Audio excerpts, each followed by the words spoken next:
Okay, big news, and I nearly missed this one, but it is pretty big. Discord has actually decided that starting in early March 2026, it's going to treat everyone like a teenager by default. Oh dear, that doesn't sound good. Unless you can prove you're an adult. It's not a small tweak, it's a big platform-wide reset of loads of safety settings, access to content, how that annoying app of Discord handles messages and friend requests. It already confuses me, so I'm not sure how I'm going to cope with it after this, but then again, I'll probably stay in team mode, so I might be all right. It's linked, people are saying, with the UK and the Australia's Online Safety Act, so it's part of the story, certainly. Now, what does team by default actually change? It really does sound horrific, but Discord's press release spells out the defaults. There's things like content filters will crank up. Age-restricted spaces are blocked. So certain areas you won't be able to access. And message requests are shunted into a separate inbox. There's also a specific restriction on speaking on stage. I have no idea what that means, sorry, but hopefully you do. Unless you're age assured as an adult. In other words, you can still use Discord, but you're still using a more restricted version until Discord is happy with your age group.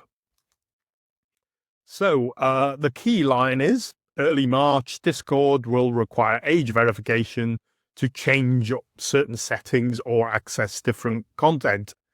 Not just new users, existing users as well. They're all being swept into it. And people are, unsurprisingly, not that happy as usual about these sort of things.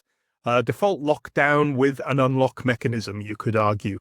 So how does Discord plan to age assure you? Well, again, the usual methods here, nothing particularly new. There's two direct routes. A video selfie, so that one where you turn out your camera and you have to pull tongues at the screen, that sort of thing. And then let AI do facial age estimation.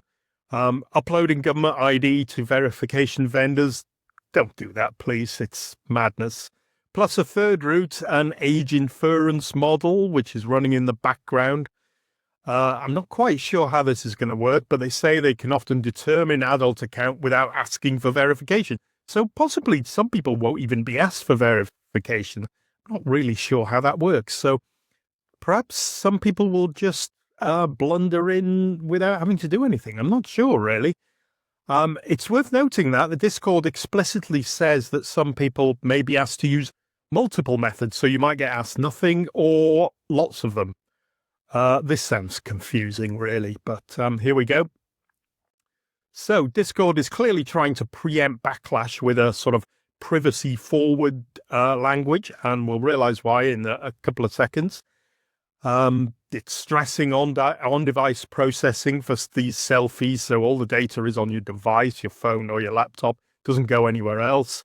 Quick deletion for ID checks, yeah, heard that one before, and settings to view appeal your assigned age group. So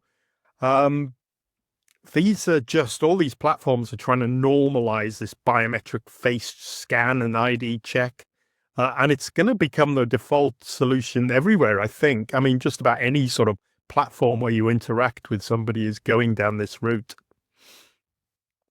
One of the reasons people are getting quite cross about it is Discord was introduced age verification last year in the UK because of the Online Safety Act. And in October 2025, one of the third-party vendors they were using to handle the government IDs exposed these documents that have been uploaded. They hadn't deleted them. So basically, this age verification failed and was hacked almost instantly, really. So people are understandably going to use that as proof. I mean, there was lots of stress that Discord wasn't hacked itself, just the third party that Discord uses.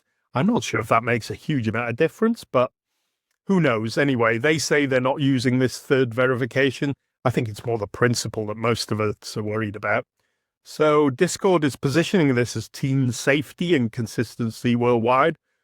For old duffers like me, it's just annoying and I just lose loads of stuff, but I'm doing it on behalf of all the teenagers to be kept safe by my sacrifice, I presume. So the UK has been a bit of a pressure cooker about this for age assurance because of this sort of quite draconian online safety act. And it's been pushed out before. I've said in a few videos that once things like Xbox and PlayStation and all these people do it in one place, they don't want lots of different national versions. They'll roll this out globally. And this is what Discord is doing.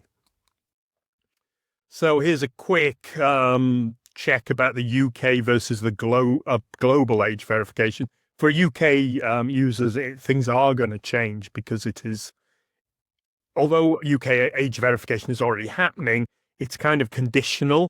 You're only asked to verify if you try to access certain adult content. So I don't use Discord very often, just to chat with one little group of friends. And I've never been asked anything about age verification, even though I'm in the UK, but I'm not a big user. So, but if you try and access adult content, join certain servers, change safety settings or something like that, you'll be prompted in the UK. With a global rollout, everybody is being classed as this teen by default standard.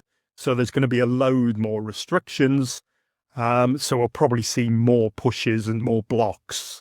In other words, the UK system was kind of a feature-based gate, and the global system is a default state. It's quite a big change, really. So what users are angry about? Well, as I mentioned, there's been a big backlash against this. People feel they're being forced into a restricted mode to fix this sort of policy system. And basically the cost is privacy against and friction for everybody. Coverage notes there's a lot of outrage about this and people are actively hunting for alternatives. What did I use? I used to use something called TeamSpeak. I don't know if it was very simple. You just talk to your friends while you're playing a game. TeamSpeak's probably evolved, but that's one I used to use. It's still around by the looks of it, so I don't know if it's any good or not. Haven't used it for years.